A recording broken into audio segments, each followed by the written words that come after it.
Hello, hello. Welcome to Watercolor Paradise. My name is Tara Lynn. I am the artist behind Paint, Rinse, Repeat. I'm so glad you're here. Today we are going to paint some beautiful and bright watercolor backgrounds. I absolutely love using watercolor for these bright, fun paintings. They just have a really fun way of moving and blending in interesting ways, and so they're great for making these colorful sunsets and fun backgrounds. If you are live with me today, or if you're watching on the replay, I'm sure you found this supply list. So this is what we're going to be using today. Basically, you need watercolor. You're going to need watercolor paper, and you're going to need some brushes and water. The brand of watercolor is totally up to you. My preference and what I prefer to use when I'm working with these really bright colors is Dr. P.H. Martin's. However, they can be pricey. It has taken me years to grow my collection just because they are not inexpensive. But some of the other brands that I love, Prima Art Philosophy has a great set of watercolor. Oops, what did I do to my screen here? I've even used watercolor markers, so you can kind of use any brand that you like. Dr. P.H. Martin's also has a hydrous line that is pretty awesome for watercolor.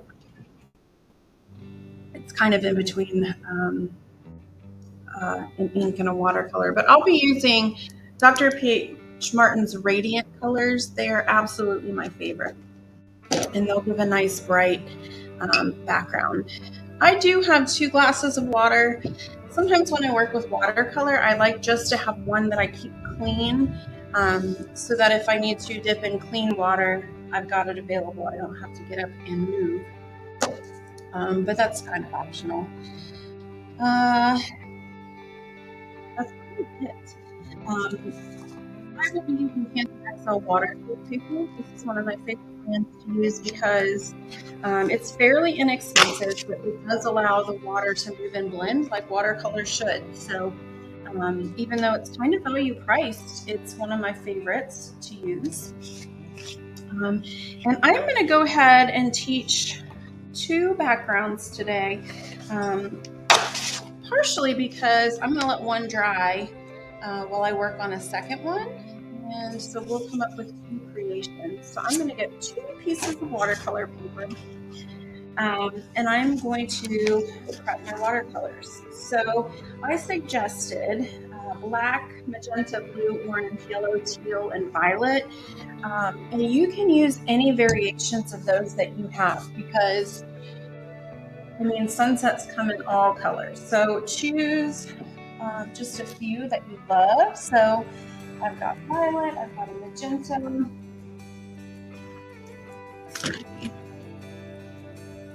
orange,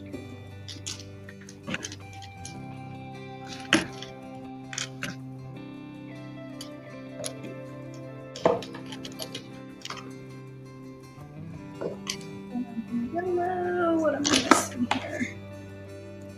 Black. We need to find kind of a teal color. This looks like a teal. All right. So yeah, just get a few fun colors. You don't have to use exactly what I have. Use what you've got. Use colors that you love. I'm going to go really bright for my background. You could do more of a subdued background if that's your preference. Another thing that I sometimes do when I'm working with watercolor is I will get this purple delicate surface painter's tape, and I like to use it just to, for 2 reasons. It helps secure my page so that it doesn't warp quite as much. Watercolor paper will warp. The reason why it does that is because sometimes the back will dry faster than the front, or one side will dry, one side of the page will dry faster than the other, and it causes the paper to kind of roll up. So this will prevent that from happening. Another reason I like to do this is it creates a nice clean edge on the sides, which I like the look of. So you can choose to do this if you've got it available. It just kind of helps me with my videos just become habit. Oops, this one's got fuzz on it.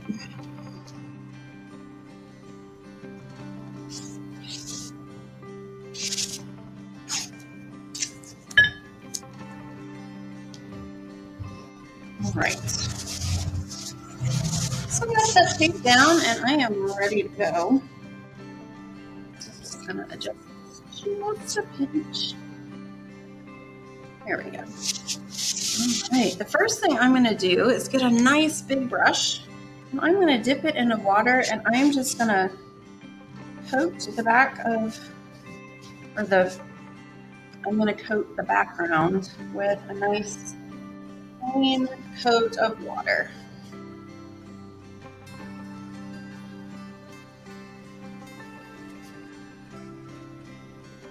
Now my goal here is not to, flood the page. I don't want it stopping wet, but it just gets a little moisture in there. And so when it's time to put this color down that we're going to get, it's going to encourage some movement.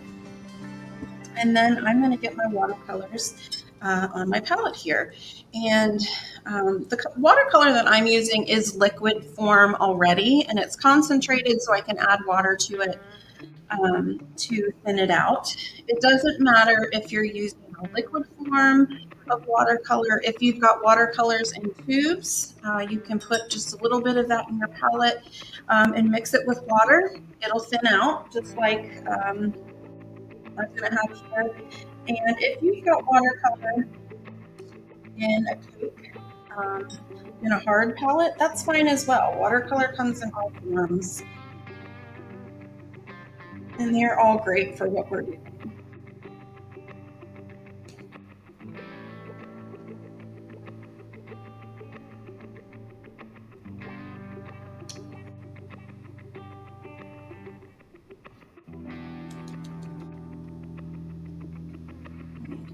Line up. They've been sitting a while.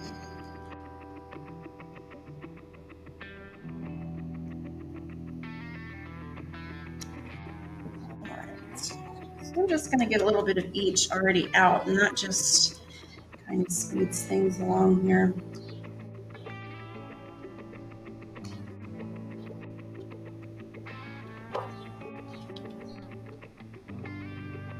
The only color I don't need right away is my black. I'm going to save that till the very end.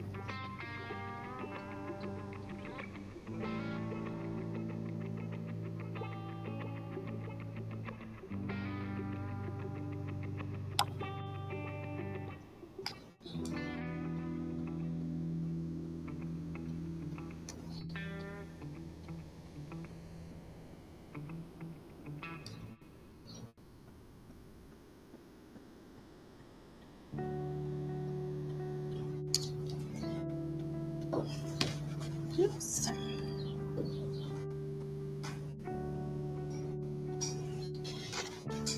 And then just to prep my watercolors, I am going to add a drop or two of water. This just thins mine out. Like I said, I'm using concentrated watercolor. So this will help me get moving. All right. Now the fun part of this lesson here is you really don't have a lot of steps. I mean, we're pretty much just adding some color onto this background. So I'm going to use a large brush. I almost always use rounds exclusively with watercolor. It's just kind of what I do. I'm going to dip into yellow first, and I am going to add some bands of yellow across the bottom. And you'll see this is nice and bright, and I did not thin out my watercolor all too much. So if you want a lot of color, you need to use a lot of pigment.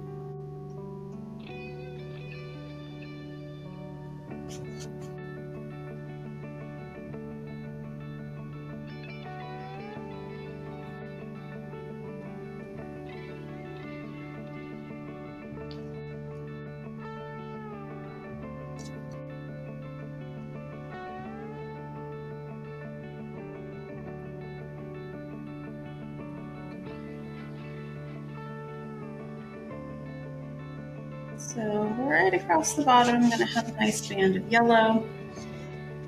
I'm going to leave some space, and then I'm going to kind of create just some patterns in the sky with my yellow.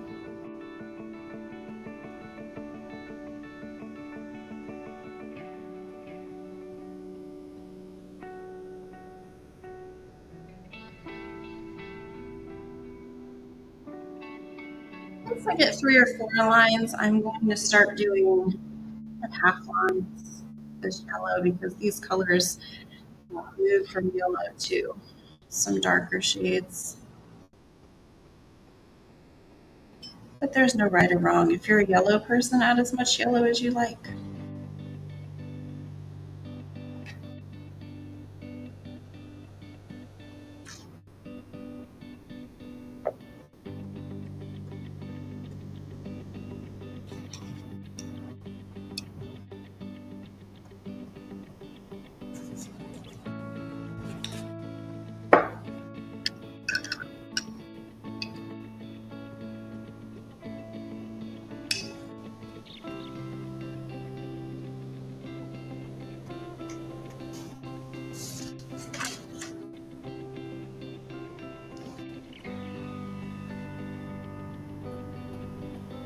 All right, then I'm going to move into my orange. Again, I'm going to add a little water to it, but I want it to be nice and concentrated.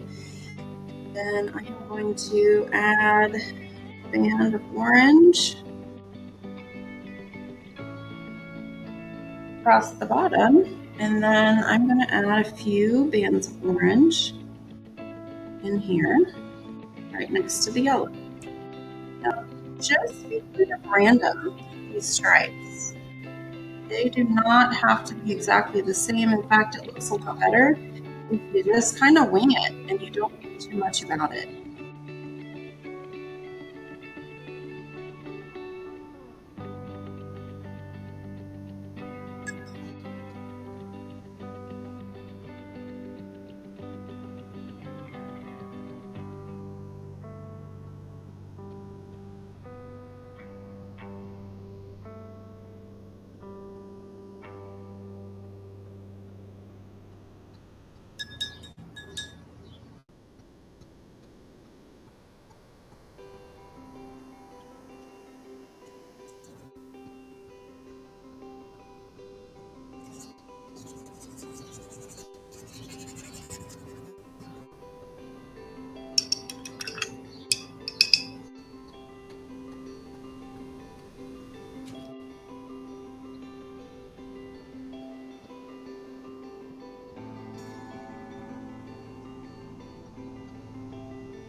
All right, next to this orange, I'm going to do the same thing with some magenta. I am not one to use a lot of red. In my sample, I have a little red, but red really isn't a color that I prefer to use in my painting, so I'm going magenta. If you have red, you can use red instead, or you can use both. And I'm just filling in some of these spaces that I left open at the bottom with the magenta. You may notice when some of these colors touch, they bleed and blend together. It's okay. Let them do what they do. That's the beauty of watercolor. Letting it go with the flow. It doesn't need to stay confined. If it wants to bleed into the area next to it, let it. This is a beautiful, bright sunset, and it's a good opportunity to kind of let loose in your painting. Just let it happen.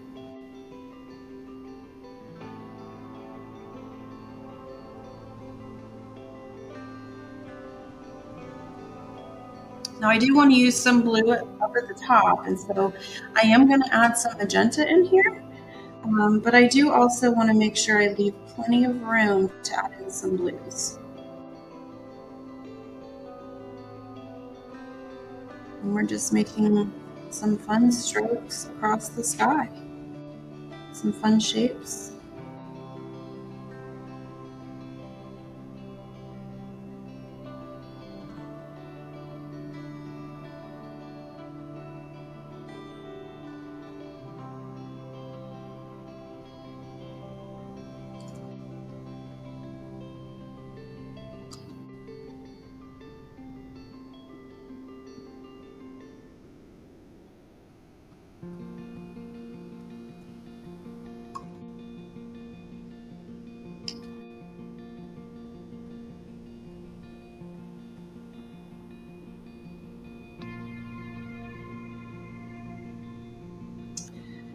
Now I am going to mix orange and magenta. And like I said, I'm not real crazy about reds. Um, but by mixing orange and magenta, I can get a pretty close to red color. So I am going to mix a little bit of that in there.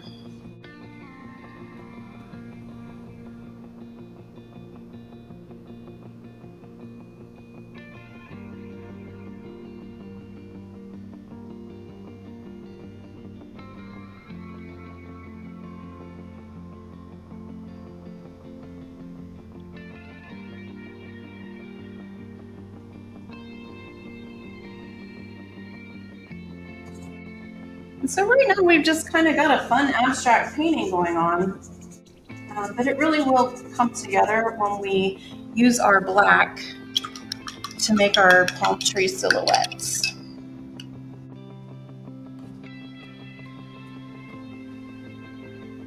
All right, next I've got teal and I've got blue.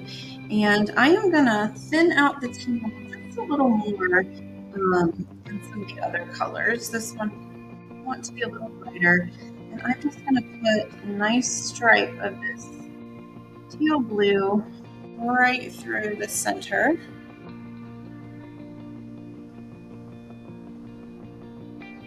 A little pop.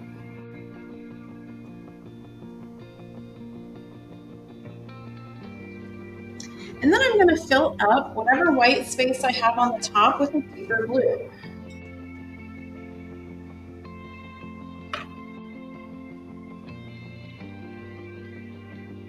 And again, if it blends in with the colors next to it, that is okay.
All right, that's it for background one. So I'm going to set this aside and let it do its thing. Now you'll notice on this background, this is not a crisp, clean background. This background has moved and blended. Some of these colors have bled together. I wanted that to happen. The reason why in the next painting, I am going to start with a dry piece of paper and it's going to behave a little bit differently. But I wanted you to see that you can make a beautiful background with bleeding and blending and without. So what I want to encourage you to do now is look at your page and anywhere there's just a section that makes you a little uncomfortable or it needs a little something. Like up here, this is kind of bothering me. Parts have blended and parts have not. So I'm just going to add a little water, reactivate some of this, and let this water just kind of reinvent what's going on here. So watercolor can be reactivated. So if there's something you don't like, go in there with a little bit of wetness and just have a play with it. If there's some areas where there's white poking through, reactivate that watercolor and hide those edges.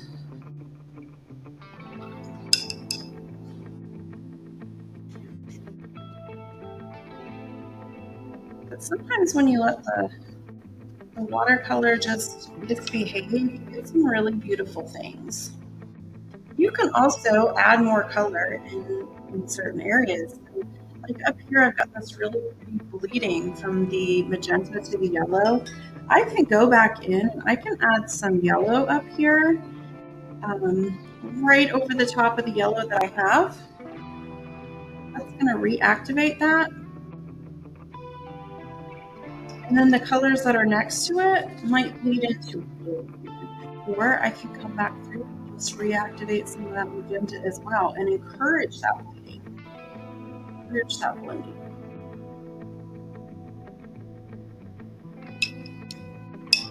So don't be afraid to reapply. And when I did that, I've got this nice, pretty bleed from the blue now. So it's okay to let these colors play off each other. Let them mix. Don't be afraid to re-wet them. Let them make a little bit of a mess. I really love watercolor for that reason. So where some of these colors meet, the seams we call them, you can reactivate and get some of that moving and blending. But again, for the most part, I am done with this page. So play with it until you get to a point where you're happy. Then I am going to set this to the side and come back to it. All right, I am going to start on watercolor paper numero dos, number 2. I may even get just some different colors just to shake things up a little bit, show you that it really doesn't matter what colors you choose.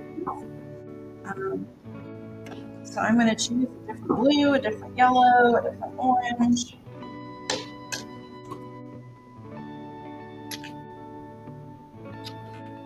A different purple and magenta.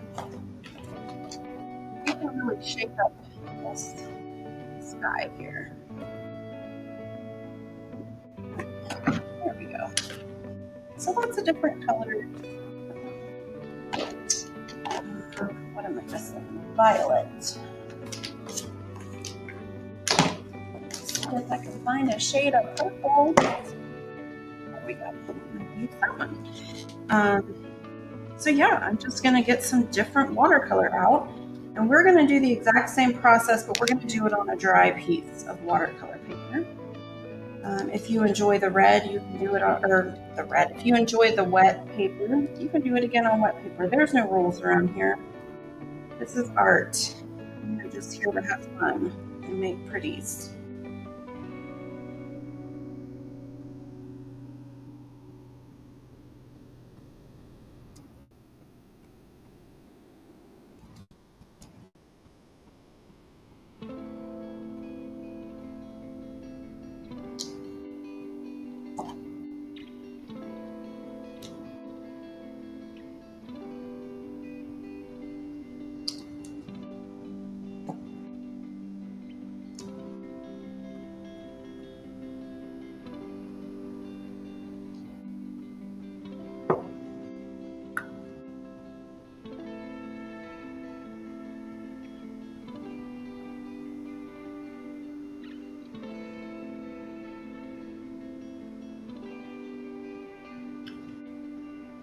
All right, and once again, I'm going to tape this down, but mostly just taping it so that it doesn't go anywhere.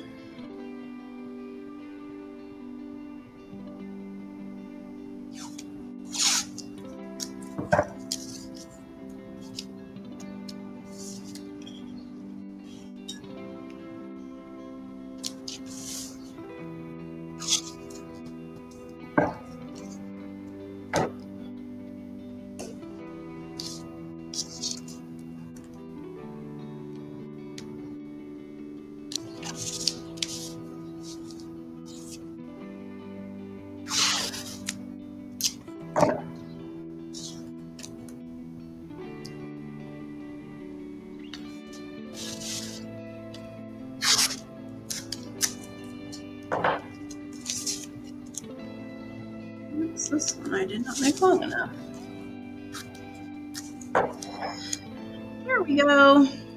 All right, so instead of adding my watercolor onto wet paper, I'm just going to add it straight onto dry paper today. And unlike the other ones, the other one I added at kind of an angle. This one I'm going to go back and forth. I'm going to do this one with more horizontal lines. So get a nice big brush. And I have a nice big round here. And I'm just going to pick a random color and I'm going to get started. I'm just going to layer up these colors from bottom to top.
Right, so this is my second piece here. Again, I need to set it aside to dry. And from here on out, I am just going to be using black. And we're going to use that black to create our silhouettes of our palm trees. So before you put away your colors, look at the pieces that you have, decide if you want to use any of this. One of the fun things about watercolor that a lot of people don't consider is you can let your palette just completely dry, and then you can come back to it in a week, in a month, put water on it, reactivate it, and continue using it. So you really don't have to waste watercolor paint. So don't hesitate to do that. So I am actually really happy with this background. I'm going to set it to the side, and I might let it a little bit of background number one before I move on.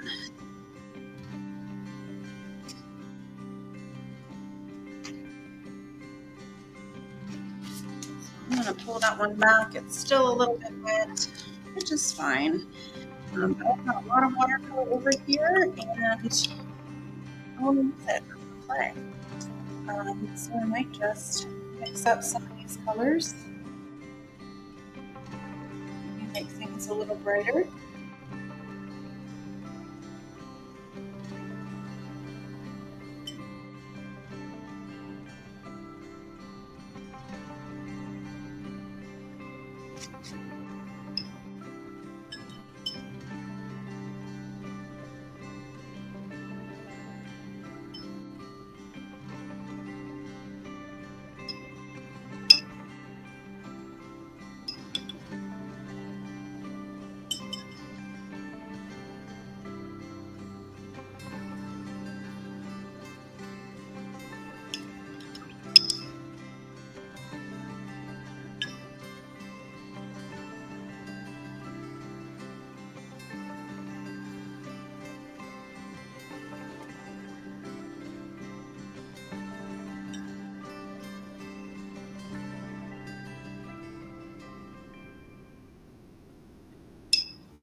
I'm a little bit happier with this. So because I relit it, I think I'm going to just zap it with my heat gun and dry this baby off before we move forward.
good and dry.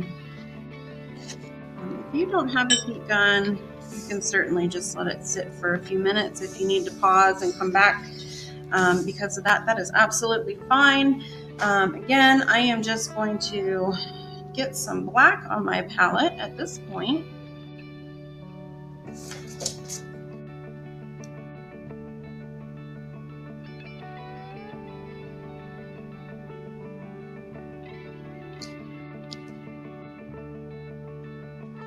I don't want to thin out my black too much. Got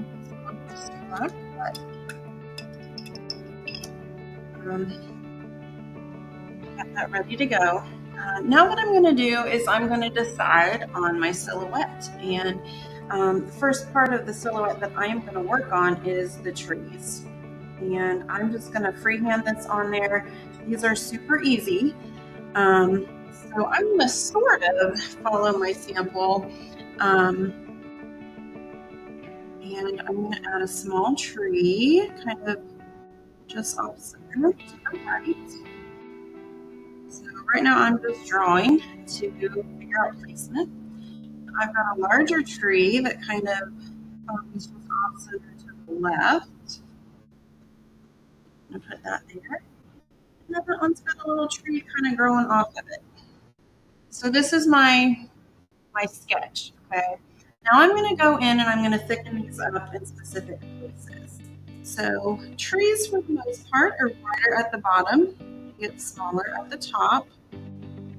I'm just going to do that to start with. For this tree over here, I'm just widening both sides and kind of coming down to a thinner area on top.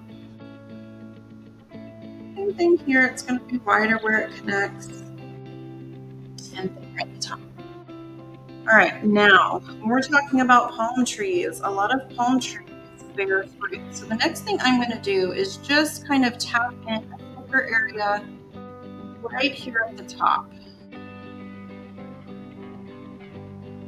I'm just tapping it in. So think almost like a toothbrush, but a toothbrush that's got bristles going in both directions. So I'm just kind of tapping in a little something on top there. I'm going to let that dry for just a moment. I'll let it completely dry. The next thing I'm going to do is draw in the silhouette of the landscape. And so on my sample, I've just got kind of some mountainy things going on.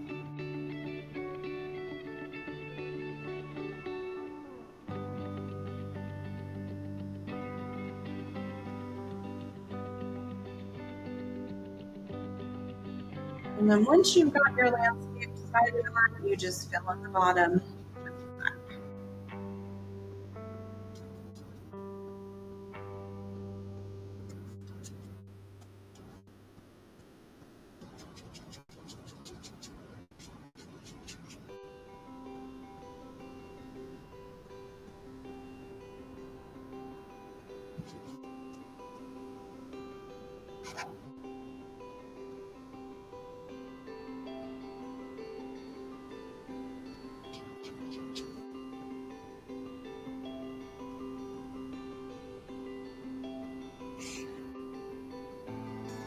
Your landscape can be totally different. This is kind of the fun of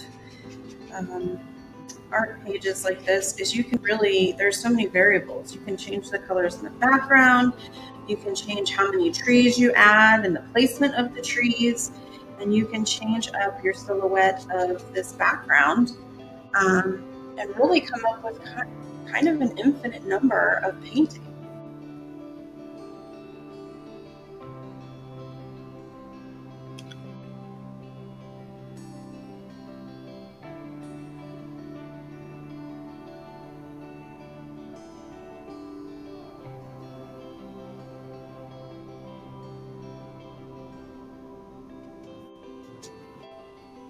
Right, there's our silhouette.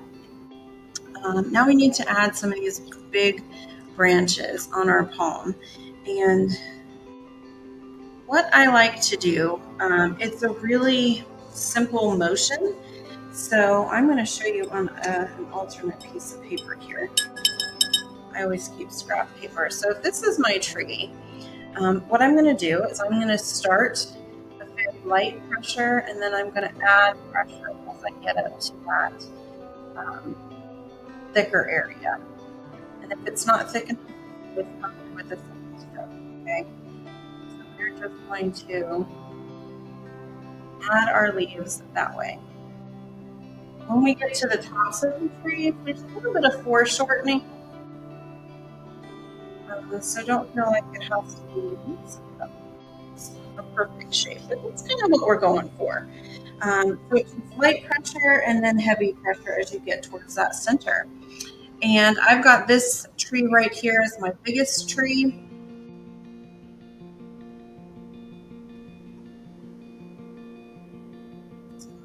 Start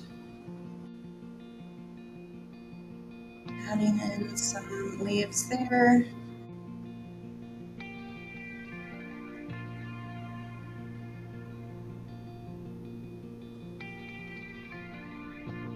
We should be at all different angles in all directions because this is a silhouette. We're not seeing, what's in front and what's behind. We just need a lot of these branches. And some will be short and some will be long. Some will be thinner, some will be thicker. But we want them all to meet right top of that tree.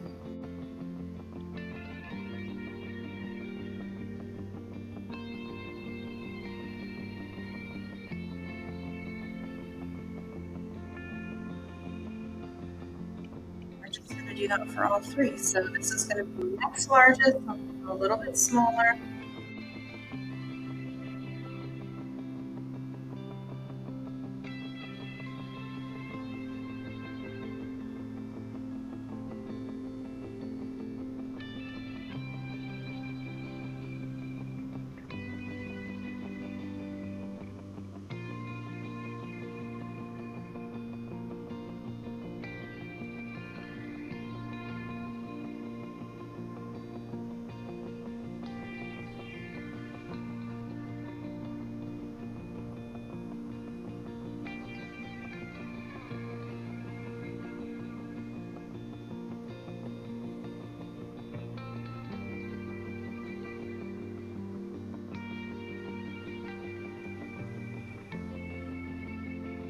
And then this one here is going to be our smallest tree. This is our little baby tree that's coming off the big one here. So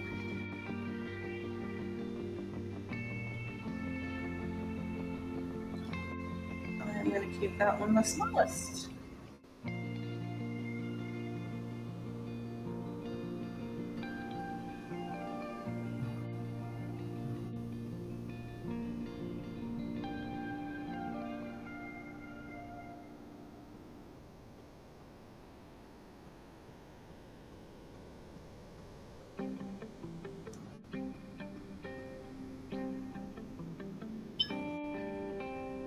Okay, I am just going to move this over to the side to dry.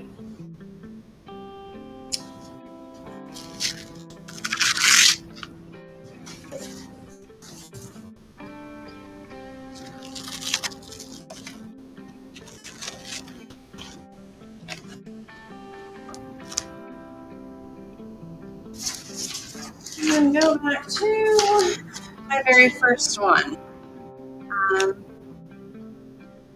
And there's some nice fun blending in there too. I really like that. I actually think when I created it, I was envisioning it this way.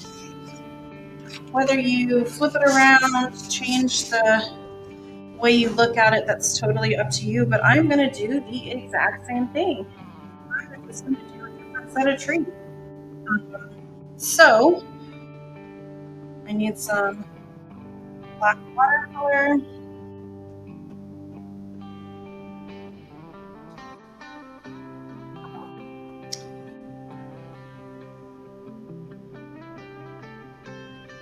I'm just going to change the perspective on this one just a little bit. So instead of having, a mountainous area and three big trees, I'm going to draw just a handful of trees of different sizes, straight up and down.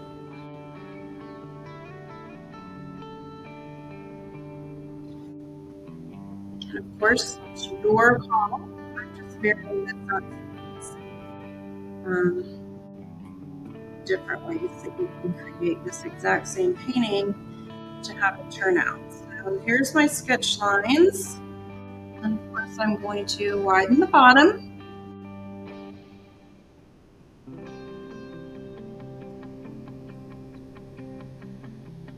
And the beautiful thing about this is that trees are all shapes and sizes. They are all different dimensions. So some are going to be knobby, some are going to be slightly bent, some are going to be straight. You get to decide. But I'm sure no matter how you make your tree, there's one that exists like that somewhere in nature.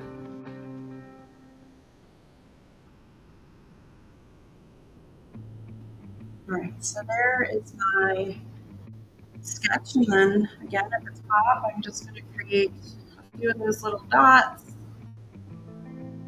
It's where the fruit of the tree would be, whether they're coconuts or bananas or whatever we might have down up there. A lot of these trees also have kind of a leaf shedding or a weird shedding bark of sorts up there. So that is what that is. Then we add in our branches. Now these are going to be a little smaller because the perspective is that they're farther away, and that's fine.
The larger you make your leaves, these big leaves, or I almost call them stems, but these big palm leaves, the closer your tree is going to appear.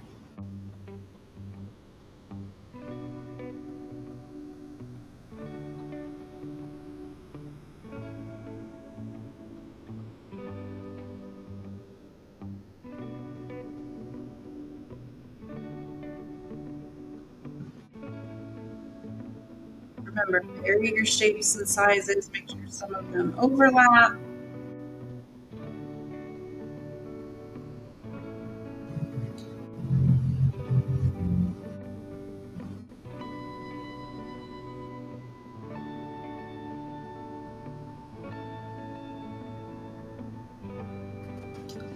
I've got one more little tree in there.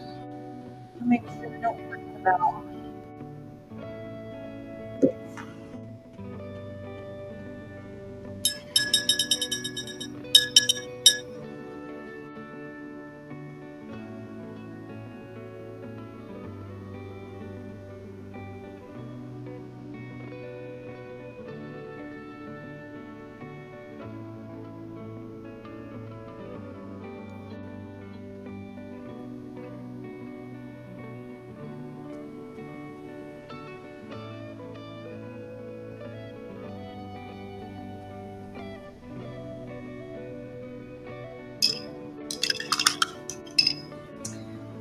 right, that is it for the lesson. But what I'm going to do now is I'm going to zap these with my heat gun, and I'm going to show you what they look like when I take the tape off. So give me just a second here as I dry.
Did you guys see what I did there? Before I dry, I needed to add that little grassy at the bottom. I did forget that. I got ahead of myself. I got excited about seeing the finished piece. So that's what I was up to.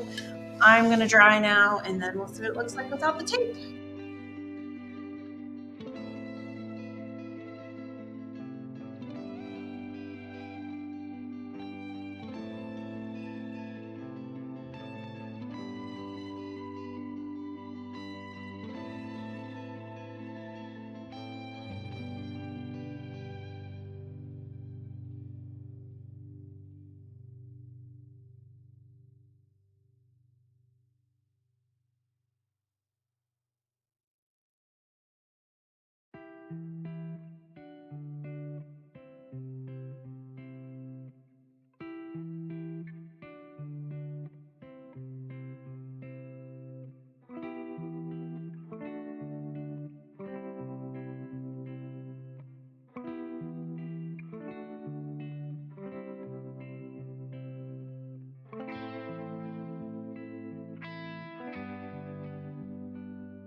All right, I think I'm all dry. And if you decide to use tape, one thing I always recommend is pulling away from your painting. That way, if it's a tear, it's not going to tear into your piece. If you use a dryer, it's always a good idea to try to get that tape off while it's warm.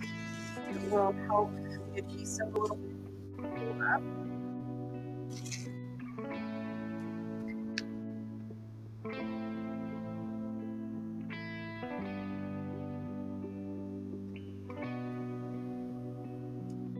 Right, so here is this was the second piece. Okay, this one is more horizontal, a lot more trees. Here is the first one. That is more like my sample.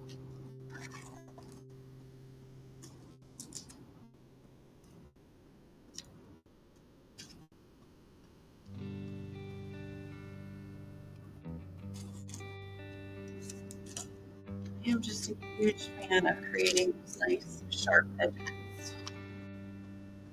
That comes from years and years of me journaling.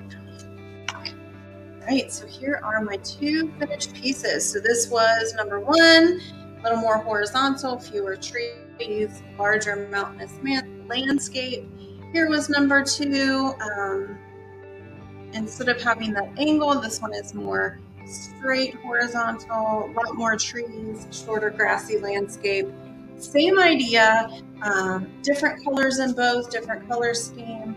you can see how this can very easily turn into a series or a set of so many. You could use them to make cards. If you've got watercolor, this is a wonderful painting to do with children and teens. It's really easy. It's not one that you mess up. Go with it. And the silhouette is what turns it into something special. So thank you so much for joining me. I see a few of you are on live. Thank you so much for hopping on with me today. I can't wait to see what you create. So I would love to encourage you to share with me. I've got a group on Facebook. It's free to join. It's called facebook.com/groups/paint rinse repeat. You can just do a search on Facebook, rinse repeat group, and it will pop up for you. We would love to cheer you on there. So please share your work with us there. Or you can also use hashtag paint rinse repeat on any of the socials, and I'll see that, and I will tell you how beautiful your stuff is and cheer you on along our journey. I also want to give a shout out to my supporters. I do have a supporter membership.